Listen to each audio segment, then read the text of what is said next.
तुम्ही भाताचे वेगवेगळे प्रकार खाल्ले असतील, पण असा तिखट आंबट चवीचा कैरी भात एकदा नक्की बनवून बघा. तर स्वादयोग रेसिपीमध्ये आज आपण बनवणार आहोत तिखट आंबट कैरी भात.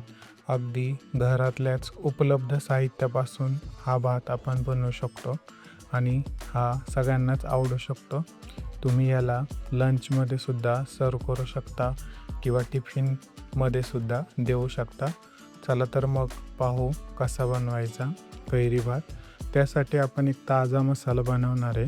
त्यासाठी पॅनमध्ये 1 टेबलस्पून जिरे घेतले आहे आणि याला आपण 1 ते 2 मिनटं छान परतून घेणार आहे, जेणेकरून याला छान सुगंध सुटेल.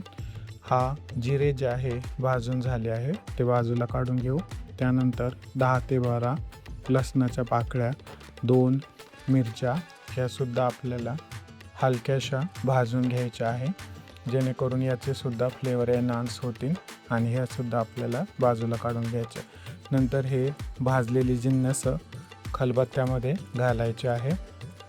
त्यामध्ये 1 चमचा काश्मीरी लाल तिखट घालायचं आहे, ज्याने छान रंग येईल आणि खलबत्त्यामध्ये आपण याला कुटून घेणार आहे. तुम्ही याला मिक्सरमध्ये सुद्धा फिरवू शकता. खलबत्त्यामध्ये कुटल्यामुळं याला छान चव येणार आहे. आपण जी फ्रेश चव म्हणतो तशी चव याला येईल आणि इथं आपलं वाटून तयार आहे. चला तर मग आता भाताला फोडणी देऊया. त्यासाठी कढईमध्ये 2 टेबलस्पून तेल घेतलं आहे आणि नेहमी आपण फोडणी देतो तसं मोहरी, हिंग, त्याचबरोबर शेंगदाणे घालणार आहे.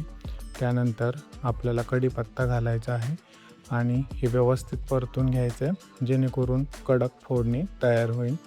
त्यानंतर वाटलेलं वाटण आपल्याला याच्यात घालायचं आहे. हे वाटणसुद्धा आपल्याला मंद आचेवर छान असं परतून घ्यायचं आहे. वाटणाचा छान असा सुगंध सुटला आहे. त्यानंतर महत्त्वाची गोष्ट म्हणजे आपल्याला 1 कैरी जाडसर किसलेली याच्यामध्ये घालायची आहे आणि कैरीसुद्धा यामध्ये छान अशी परतून घ्यायची आहे. कैरी छान परतल्याने भातामध्ये त्याचा छान सुगंध आहे. त्यानंतर इथे 1 कप शिजवलेला भात घातलेला आहे. तुम्ही उरलेला भातसुद्धा यामध्ये घालू शकता. यामध्ये हळद, परत तिखट आणि चवीपुरतं मीठ घालायचं आहे आणि याला आता हाय फ्लेमवरती टॉस करून घ्यायचं आहे, जेणेकरून सगळे मसाले भाताला व्यवस्थित लागतील आणि आपला आंबट तिखट चवीचा कैरी भात इथं तयार झालेला आहे. तुम्ही बघू शकता रंग देखील याला खूप सुरेख आलेला आहे. त्यानंतर याच्यावरती आपण कोथिंबीर भुरभुरायची आहे. कोथिंबीर भुरभुरल्यानंतर परत आपण त्याला व्यवस्थित मिक्स करून आपला कैरी भात इथं तयार आहे. सर्व करत असताना तुम्ही त्याला ताकासोबत किंवा कैरीसोबत खाऊ शकता. वेगळ्या चवीचा भात आहे, एकदा नक्की ट्राय करा. तुम्ही याआधी कधी कैरीचा भात खाल्ला आहे का, ते कमेंट बॉक्समध्ये मला नक्की सांगा.